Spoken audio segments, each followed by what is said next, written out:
para bintang.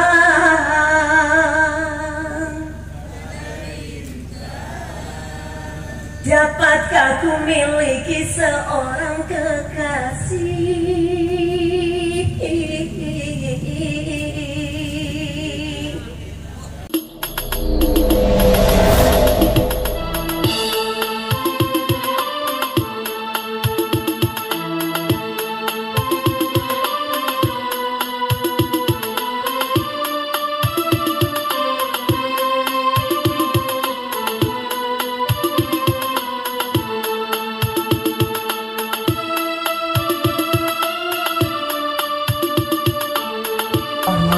Warahmatullahi wabarakatuh.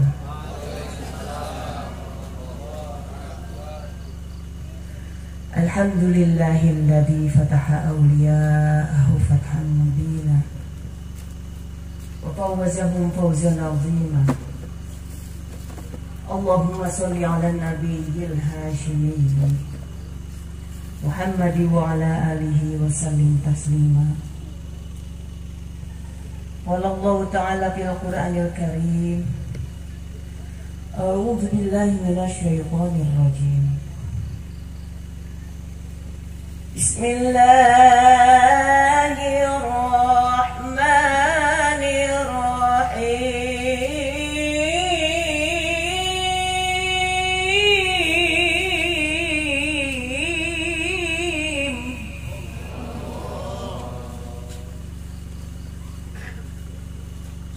Allahu waliyul ladzina amanu yukhrijuhum minadh dhulumati ilan nur.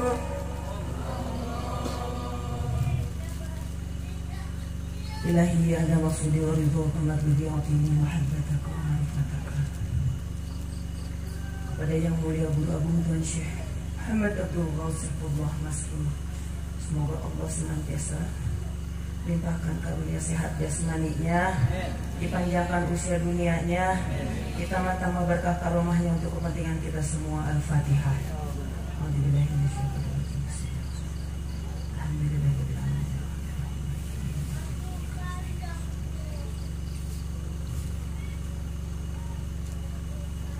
Yang sama-sama kita cintai, kita muliakan Wakil Talqin Abah Aus Kiai Haji Gus Solih Anwar selaku Ketua Yayasan Pondok Pesantren Sirna Rasa, Ketua Umum Juhuda, pemangku hajat Bapak Haji Yayan Rohayana beserta Ibu Cucu Ningrat sekeluarga, Kiai, para ulama, para sesepuh, para ustadz ustadzah, para aparat pemerintah dari tingkat pusat sampai desa,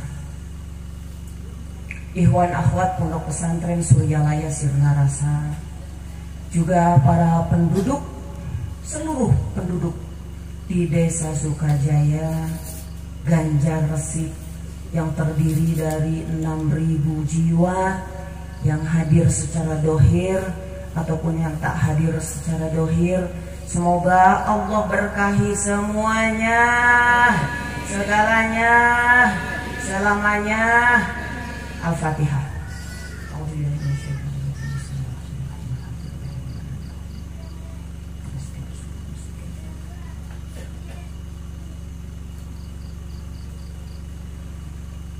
Bersyukur sepenuh bumi dan langit, malam hari ini kita masih dibersamakan oleh Allah Subhanahu wa Ta'ala melalui berkah karomah Tuan Syekh Mursyid Syekh Muhammad Abdul Ghawsifullah Masrur di Raudhah, di madrasah yang suci ini.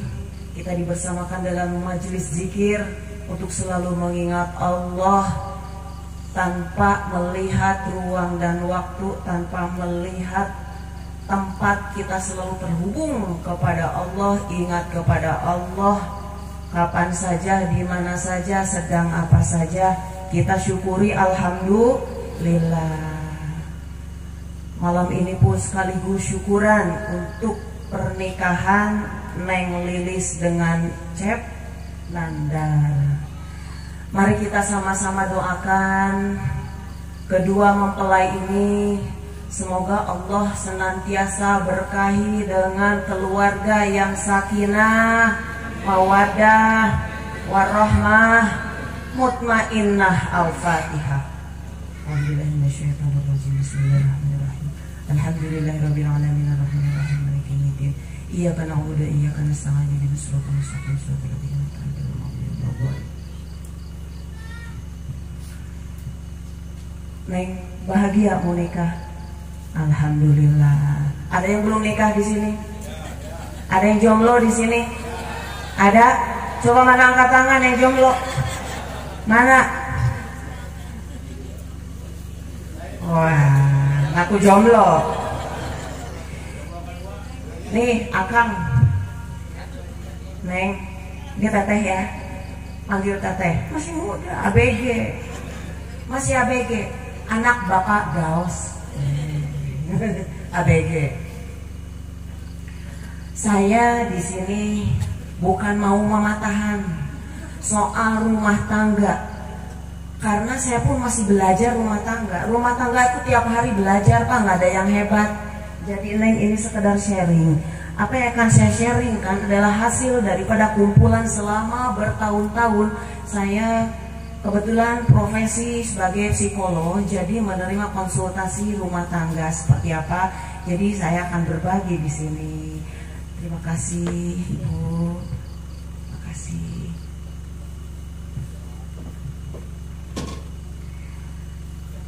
Sakinah, mawaddah, warahmah itu adalah modal dari Allah Subhanahu wa Ta'ala yang sudah ditetapkan, diturunkan di dalam kalam suci, yaitu surat Ar-Rum ayat 21. Itu sebagai modal untuk kita semua, yang butuh menyempurnakan hidup sebagai manusia yang belum sempurna. Makanya kita membutuhkan pasangan untuk melengkapi kebutuhan kita. Nah, ketika kita sudah diberi modal karunia oleh Allah Subhanahu wa Ta'ala, yaitu sakinah, mawaddah, warahmah, sehingga kita akhirnya bisa menuju kepada pernikahan yang mutmainnah. Harus seperti apa? Kita tinggal kelola. Tinggal pelihara. Bagaimana caranya memelihara sakinah, mawaddah, warahmah? Itu teori. Kesannya teori. Setiap ada yang menikah pasti didoakan seperti itu, betul nggak? Semoga samawa. Sehingga itu menjadi satu bibir, satu lisan, satu ucap. Setiap individu mengucapkan kalimat itu, dan itu adalah doa untuk kita. Bagaimana aplikasinya di dalam kehidupan rumah tangga? Yaitu kita harus perjuangkan. Orang berdoa untuk diri, untuk orang lain, sekaligus juga untuk mendoakan dirinya sendiri. Tapi bagaimanapun sebagai individu yang menjalani pernikahan harus memperjuangkan bagaimana doa yang dikirim oleh orang lain itu terwujud di dalam rumah tangga kita. Ya, nah, bagaimana caranya? Menjaga dengan 3 hal. Jaga dengan fisik kita, jaga dengan psikis kita, jaga dengan spiritualitas kita. Bagaimana menjaga psikis kita? Bagaimana menjaga fisik kita? Jasmani orang perlu dijaga. Itu salah satunya. Bagaimana cara menjaganya? Karena fisik atau jasmani kita adalah media ibadah kepada Allah. Oleh karena itu penting untuk merawat jasmani kita atau badan kita, dohir orang, supaya sehat. Bagaimana caranya sehat? Nggak usah diajarin di sini. Allah sudah menciptakan makhluk itu secara berpasang-pasangan. Jadi bagi ibu bapak atau tete-tete yang belum mendapat pasangan, jangan khawatir. Karena subhanalladzi khalaqal azwaja kullaha mimma tunbitul ardu wa min anfusihim wa mimma la ya'lamun. Begitu kata surat Yasin. Jadi nggak usah sedih, nggak usah galau, tenang. Kalau hari ini belum dapat pasangan, mungkin besok. Kalau sudah rada tua, mohon maaf, sudah bertambah usia, masih belum dapat pasangan, nggak usah khawatir. Mungkin memang itu yang terbaik. Bukan tidak ada, tapi belum menemukan.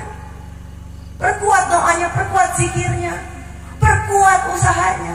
Nanti akan bertemu orang yang tepat untuk menemani hidup kita. Nah, bagaimana cara menjaga fisik atau dohir jasmani kita? Banyak di luaran sana itu yang terlalu fokus menjaga fisik. Kenapa? Pasangan hidup kita juga butuh keindahan fisik, betul nggak Bu? Makanya ibu-ibu ini fokus mempercantik diri, benar nggak? Karena biar suaminya senang betah di rumah ya. Iya. Tapi kalau di kota Bu, ada seorang ibu-ibu nih usianya 80 tahun. Banyak uang, ambisi, ingin tetap muda, ingin tetap cantik. Ingin tetap cantik. Sehingga dia operasi wajah. Oh, wajahnya dioperasi. Sampai seperti kelihatan masih 30 tahun. Usia 80 tahun, bayangkan. Dan ini real. 30 tahun wajahnya jadi kencang lagi. Kok bisa? Bisa karena saat ini teknologi sangat canggih untuk mempercantik wajah, merubah wajah dari keriput jadi kencang. Itu hal yang sepele untuk hari ini karena teknologi super canggih. Tetapi masalahnya ketika ibu itu kan usianya udah 80 tahun, ya. Ketika dipanggil, Bu, Ibu, kemari Bu, kemari. Diam aja, kenapa? Tuli. Tahu kenapa? Nggak lirik? Tidak bisa mendengar. Karena pendengarannya sudah menurun. Itu karena orang terlalu fokus mempercantik dohir sehingga lupa fungsi-fungsi saraf yang ada di dalam tubuh pun tidak diperbaiki atau mungkin nggak sempat. Atau yang namanya penurunan daya ingat itu pasti terjadi ketika usia semakin bertambah.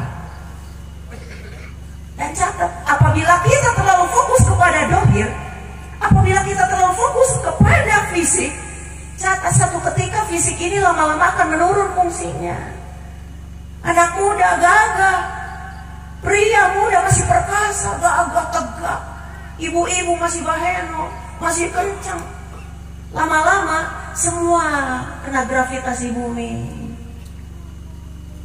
Apa katanya Bu? Kena gravitasi bumi. Seperti apa gravitasi bumi? Nih Bu, ini wajah kenceng nih ya. Lama-lama bertambah usia, lama-lama bakal turun ke bawah. Ini mata tadinya ke atas jadi ke bawah. Yang tadinya wajah ini kenceng jadi keriput. Bisa disetrika? Gak bisa disetrika Bu kalau udah keriput. Nih, yang ibu-ibu banggakan ya, yang ibu banggakan, yang paling montok di tubuh ibu, lama-lama bakal turun itu Bu. Betul nggak Pak? Kayak tahu aja. Semua yang dibanggakan bakal ketarik oleh gravitasi bumi. Pria perkasa pun sama Bu. Jadi bukan cuma ibu aja. Nasib kena gravitasi bumi juga pria perkasa juga dapat. Di usia 60, 70, dia juga bakalan turun. Jadi apa? Jadi turun. Jadi sebenarnya apa sih yang bisa dibanggakan dari fisik kita? Yang makin lama badan ini akan semakin menurun fungsinya. Oleh karena itu yang harus dibangun adalah apa? Dalamnya, inner. Ketika tubuh ini mengalami penurunan, kecantikannya, kegantengannya, semua akan luntur. Maka yang akan abadi apa? Inner, dalamnya. Oleh karena itu yang disebut dengan cantik adalah 3B. Beauty, behavior, dan brain. Apa katanya? Beauty, behavior, and brain. Cantik wajah, cantik akhlaknya, perilakunya, cantik juga otaknya. Sekarang wajahnya cantik, otaknya kurang pinter, tulali. Betul gak Pak? Bapak mau gak punya pasangan tulali, diajak ngobrol, gak pernah nyambung, ujung-ujungnya bertengkar. Ada kan yang begitu? Wajahnya cantik, otaknya pinter, ya Allah, akhlaknya pika sebelah.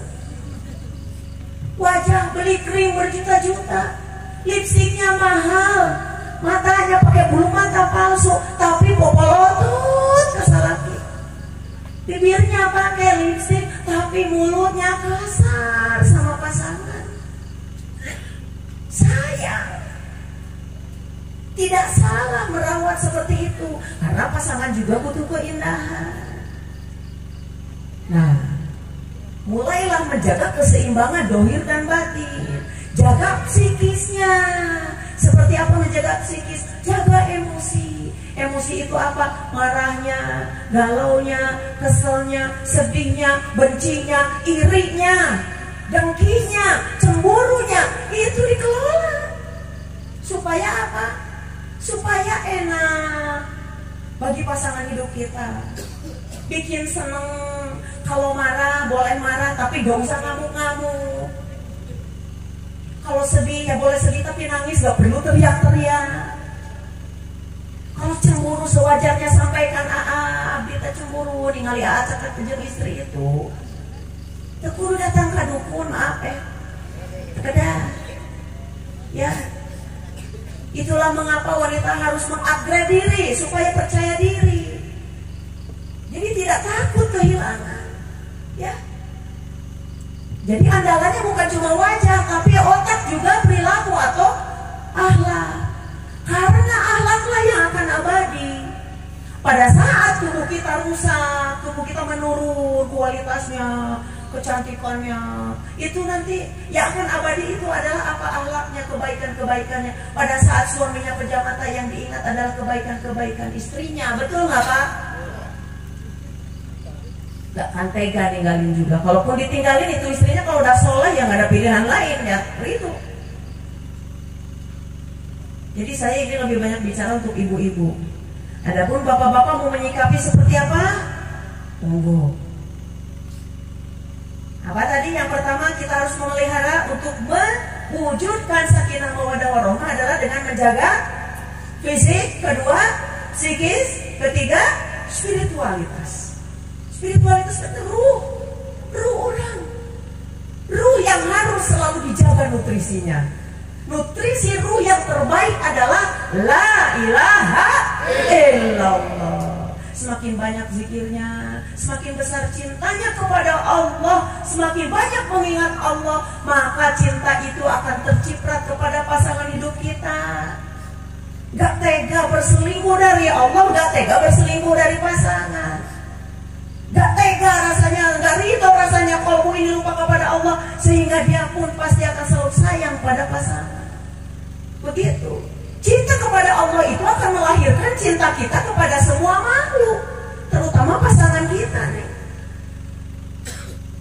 Semakin banyak zikirnya, semakin ikhlas, semakin ridho dirinya, maka apa saja yang datang ke dalam rumah tangga kita, mau senang susah ujian dan sebagainya pun, kita ridho menerimanya nih. Ridho. Cinta, ketentraman, kasih sayang itu semua energi itu. Kasih sayang Allah karunia untuk kita. Itu kalau menurut ilmu fisika itu tuh energi. Energi itu tidak bisa dilihat oleh mata, tidak bisa dicium oleh bau. Hanya bisa apa? Berpindah atau turun, reduksi atau naik energinya, nambah kekuatan. Jadi cinta itu nih bisa hilang, ya, bisa menurun, bisa nambah. Oleh karena itu makanya harus dipelihara. Dengan cara apa memeliharanya? Yaitu dengan memelihara ruhnya untuk selalu bersandar kepada Allah, kalbunya bersandar kepada Allah, sehingga cinta yang lahir terhadap pasangan adalah cinta sebagai bentuk daripada cipratan-cipratan kasih sayang cinta Allah kepada kita. Jangan biarkan cinta itu reduksi. Bisa reduksi seperti apa? Bukti cinta bisa reduksi. Buktinya apa? Pasangan kita tadinya geget, bobok ke orang teh, tiba-tiba jadi cuek dan sebagainya. Itu reduksi nih. Dan itu nyata, betul nggak? Oleh karena itu kita patut belajar. Saya sendiri pun belajar kepada pasangan-pasangan yang sudah sepuh, yang sudah lama menikah. Belajar kepada mereka bagaimana untuk membangun rumah tangga yang bahagia. Kepada mereka yang rumah tangganya singkat pun itu adalah tempat kita belajar. Belajar apa? Belajar bagaimana menyikapi hidup, bagaimana caranya bersabar, bagaimana caranya mengambil sebuah keputusan. Semua yang dihadirkan di depan kita adalah guru, tempat kita belajar. Dan ternyata mengapa rumah tangga bisa langgeng? Itu karena apa nih? Karena zero. Karena zero, betul nggak? Karena suami istri ini tidak membawa dirinya, tetapi dia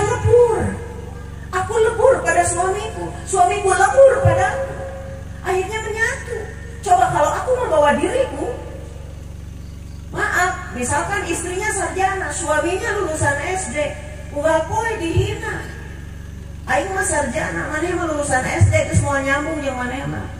Bayangkan kalau suami dihina seperti itu, lama-lama harga dirinya akan turun, akhirnya tidak nyaman. Jadi rumah tangga yang mutmainnah adalah rumah tangga yang tenang. Indikator rumah tangga yang tenang seperti apa? Sandarannya kepada Allah. Seluruh isi keluarganya, seluruh aktivitas yang ada di dalam rumah tangga, di dalam keluarga itu semua bernilai ibadah, bersandar kepada Allah, semata-mata melakukan sebuah kegiatan ataupun aktivitas hubungan di dalam berumah tangga, suami istri, ibu dan anak, bapak dan anak, kakak dan adik, semua karena ibadah. Begitu nih. Ya. Jadi nikah itu enak. Nikah itu enak ya Pak ya? Enak gak?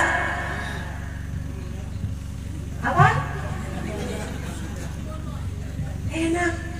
Nikah itu enak. Banyak yang nyesel. Gak dari dulu katanya. Jadi yang harus diingat-ingatnya adalah enaknya. Ya. Seperti kita melihat pasangan, lihat baiknya, jangan lihat lemahnya. Lemahnya kita lengkapi. Kelemahan kita dilengkapi oleh dia. Saling menutupi, saling mengisi, saling melengkapi. Indah rasanya. Cantiknya Neng, suami Neng, pisan Kak Neng karena kecantikannya. Cantik apa? Cantik dalamnya, cantik akhlaknya, karena rajin ibadahnya. Wajah ini akan rusak Neng. Wajah ini akan rusak. Lama-lama tidak akan abadi wajah ini lama-lama. Baik suami atau istri itu nggak akan abadi wajahnya. Lama-lama makin rusak, makin jelek, gantengnya hilang. Ya, jadi yang abadi adalah kebaikan-kebaikannya. Nah, indikator daripada rumah tangga yang mutmainnah adalah rumah tangga yang damai, tentram, tenang. Mengapa disebut mutmainnah? Karena jiwa-jiwa yang mengisi rumah tersebut adalah jiwa-jiwa yang tenang. Kok bisa jiwa yang tenang seperti apa? Modalnya apa? Sandarannya kepada Allah. Ala bizikrillahi tatmainnul qulub. Hanya berzikir kepada Allah maka hati menjadi tenang, hati menjadi tentram.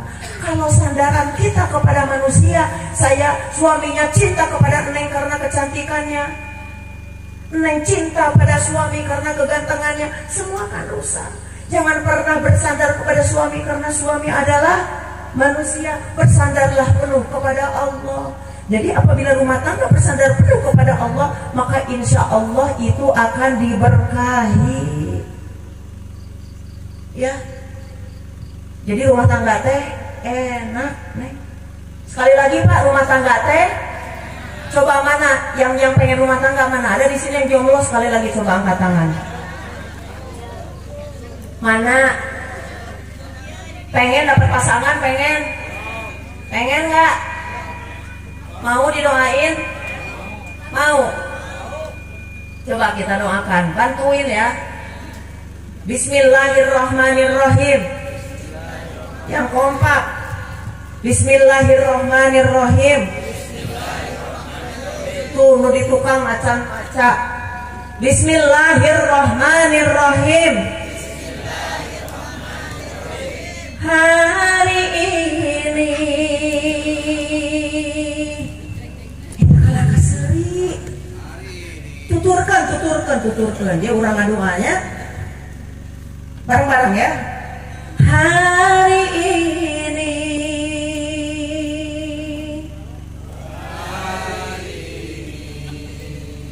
saya umumkan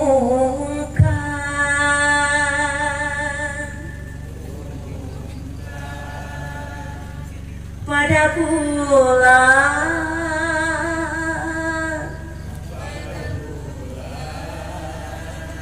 pada bintang,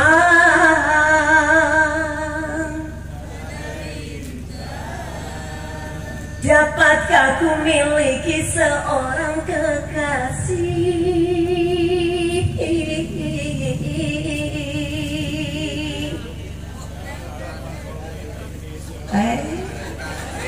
Sing kompak ieu penting lah ya sok. Dapatkah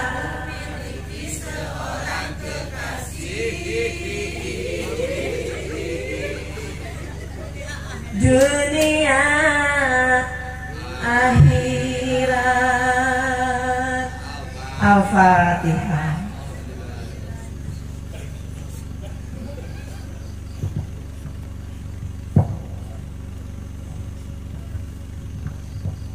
Ari matahari teh panggilan untuk Abah Sepuh Tuan Syekh Abdullah Mubarak bin Nur Muhammad.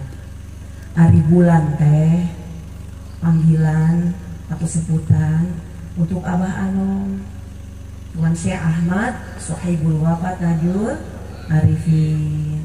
Ari bintang teh panggilan untuk Abah Aus Tuan Syekh Muhammad Abdul Ghaus Saifullah Masih. Kita berdoanya memanjatkan doa kepada Allah, tapi kita memohon wasilah kepada Abah Sepuh, Abah Anom, Abah Aus untuk menyampaikan doa-doa kita. Mengapa melalui Tuan Syekh Mursyid? Karena kita kotor, masih banyak dosa, sedang belajar membersihkan diri. Oleh karena itu kita memohon kepada orang-orang soleh, manusia suci, untuk menyampaikan doa kita kepada Allah. Semoga yang belum mendapatkan pasangan segera memperoleh pasangan. Semoga yang telah memiliki suami istri telah berumah tangga langgeng, sakinah, mawaddah, warahmah, mutmainnah, diberkahi rumah tangganya, amin. Pengen tahu ciri-ciri rumah tangga yang berkah? Pengen tahu ciri-ciri manusia atau ciri-ciri orang yang mendapatkan keberkahan hidup? Mau tahu nggak? Hati-hati nih. Nanti kalau suami ini yang dapat gajinya 5 juta, bakal ada orang yang mengatakan, penghasilan salaki maneh mah teu barokah. Buktina terjadi kursi-kursi acan. Aya nu sok nyeres gitu. Kalau kawe gaji 10 juta, itu jadi imah-imah aja. Jadi maaf, nilai keberkahan ini adalah bertambahnya kebaikan. Kebaikan baik dari sisi Allah, baik dari sisi manusia. Kalau cuma hebat di sisi manusia, tidak baik di sisi Allah, itu bukan berkah namanya. Mohon maaf. Tadi Pak RT ya yang menceritakan di sini terjadi perampokan hewan ternak. Oh Pak Ulis. Nah Pak Ulis, orang yang menghimpun banyak ternak hasil curian gitu nu barokah. Wah hebat si eta mah, oh ternakna loba pisan. Di mana rezekina eta? Wah hebat barokah hirupna eta mah loba hartana. Nyuri juga bisa menambah harta. Tapi catat, nilai keberkahan itu adalah bertambahnya kebaikan, baik di sisi Allah, baik di sisi manusia. Benar di sisi Allah, benar dari sisi manusia, pandangan manusia. Seperti apa? Satu, catat. Ciri-ciri orang yang diberi keberkahan hidup, yaitu apa? Nikmat dalam menjalankan amal ibadah. Sok nih, setelah berumah tangga, miliki kenikmatan dalam menjalankan amal ibadah. Seperti apa orang-orang yang diberi kenikmatan dalam menjalankan ibadah? Pada saat melakukan ibadah itu mereka ringan badannya melaksanakan ibadah. Contohnya, sholat geus kudu dititah ku batur, burcong, bahkan samemeh sholat sudah punya wudu, kita sudah duduk di sejadah menanti azan tiba. Itu yang guru kita ajarkan. Ya, ringan badan, terus tenang, nggak buru-buru, bentar ruku yang sujud dihijikan. Maka ku tare-tare, nah ada yang kamu sholatnya tare-tare amat. Ayo matu sholatnya tileloti, kurang mah senior. Terus pinter atau orang mah babacaan lagi. Emang namanya karena diajar sholat, nata kulilah pisan sholat teh. Tenang sholat itu. Orang-orang yang diberi nikmat oleh Allah dalam menjalankan ibadah itu, mereka pada saat di sejadah itu tenang, gak pengen buru-buru beres. Zikirnya gak pengen buru beres, sholatnya gak pengen buru-buru beres, rasanya betah di sejadah. sajadah itu. Betah duduk di situ, sama seperti ikan di dalam kolam. Betah gitu. Tidak mau segera beranjak dari tempat duduk. Ya. Puasanya seperti apa? Tenang puasanya. Ya mati jam 5 geus ngocek kolak atuh. Hayang buru-buru buka, geus teu kuat. Rasa gelisah pengen buru-buru buka puasa. Seperti itu. Orang-orang yang diberikan nikmat oleh Allah, nikmat dalam ibadah itu tenang. Tubuhnya ringan. Puasa nggak usah disuruh, sedekah nggak usah disuruh, apa-apa nggak usah disuruh. Semua amal ibadah dijalankan. Enak gitu. Kemudian yang ketiga apa? Senang. Menjalankannya senang. Orang bersedekah nggak usah disuruh, nggak usah pengen kelihatan sama orang lain, nggak usah pengen kepuji, senang aja. Ada orang, nggak ada orang dilakukan. Sholat, nggak pengen kepuji, sholat tahajud, nggak perlu ribut, senang menjalankannya.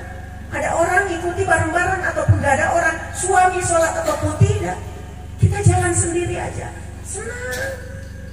Badan kita melakukan ibadah itu senang, nikmat. Nah yang kedua yaitu istiqomah. Istiqomah berarti kita menjalankan sesuai dengan track yang sudah diajarkan oleh guru. Metode, seluruh rangkaian metode yang sudah diajarkan oleh guru ikuti, dilaksanakan di mana saja tanpa terkecuali, tanpa syarat. Ikuti istiqomah itu, jalankan. Karena apa? Manfaatnya daripada istiqomah apa? Membentuk habit. Catat, ujian istiqomah itu di luar, bukan di komunitas bersama seperti ini. Kalau di tempat-tempat majelis seperti ini, itu tidak kelihatan istiqomah dan yang tidaknya. Yang rajin dan yang tidak kelihatan. Semua sama-sama bareng-bareng karena semangat. Nah, giliran udah pulang ke rumah, masih berjalan nggak amaliyahnya? Ya kan? Jadi ujian istiqomah itu di luar. Kenapa pentingnya kita berkumpul bersama orang-orang soleh, bersama orang-orang yang rajin dan istiqomah, supaya kita ke bawah. Sehingga kalau kita terbiasa mengkondisikan diri kita, ruh kita untuk bersama dengan orang-orang yang cinta Allah, cinta kepada majelis zikir, maka kita akan terbiasa. Sehingga ketika kita berada jauh dari kawan-kawan yang rajin dan istiqomah, kita pun melaksanakan amal ibadah itu secara refleks. Kita melakukan amalia ibadah, orang-orang soleh itu refleks semuanya. Udah nggak perlu lagi ada perintah.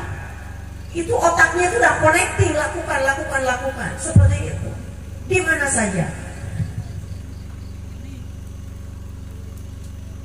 Yang ketiga, ciri-ciri orang yang diberikan keberkahan di dalam hidup. Selalu rindu kepada Allah. Mengapa sih disebut rindu kepada Allah? Karena manusia ini selalu jauh dari Allah, selalu menjauh dari Allah, selingkuh dari Allah. Segala macam masuk di dalam kalbu, padahal kalbu kita ini hanya untuk mengingat Allah. Kita ini tadinya orang mati, di dalam perut ibu kita ini mati, ditiupkan Ruh Kudus, Roh Suci oleh Allah ditiupkan, maka kita menjadi hidup. Allah memberi Ruh Suci,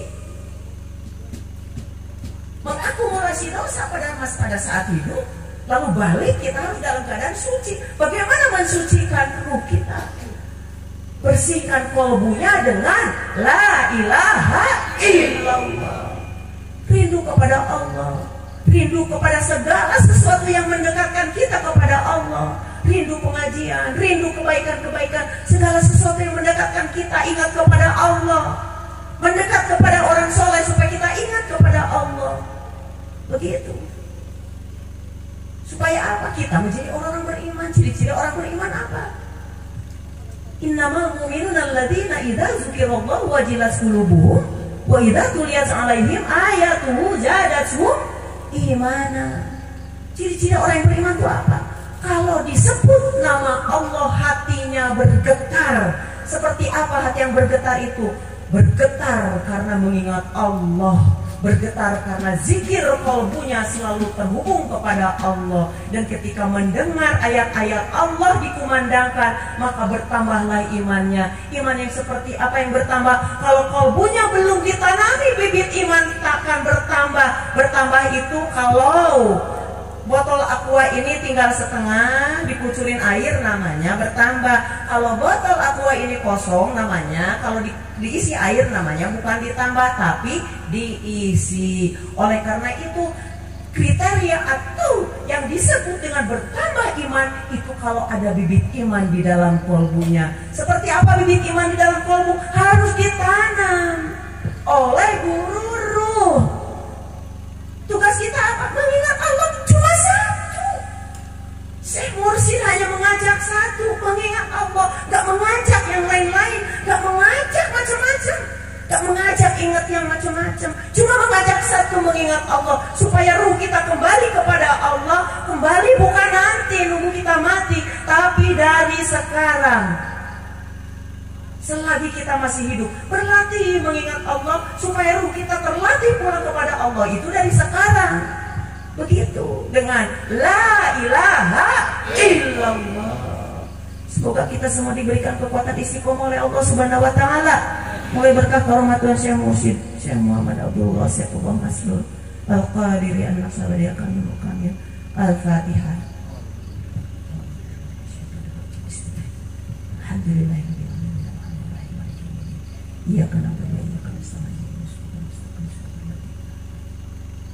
Assalamualaikum warahmatullahi wabarakatuh.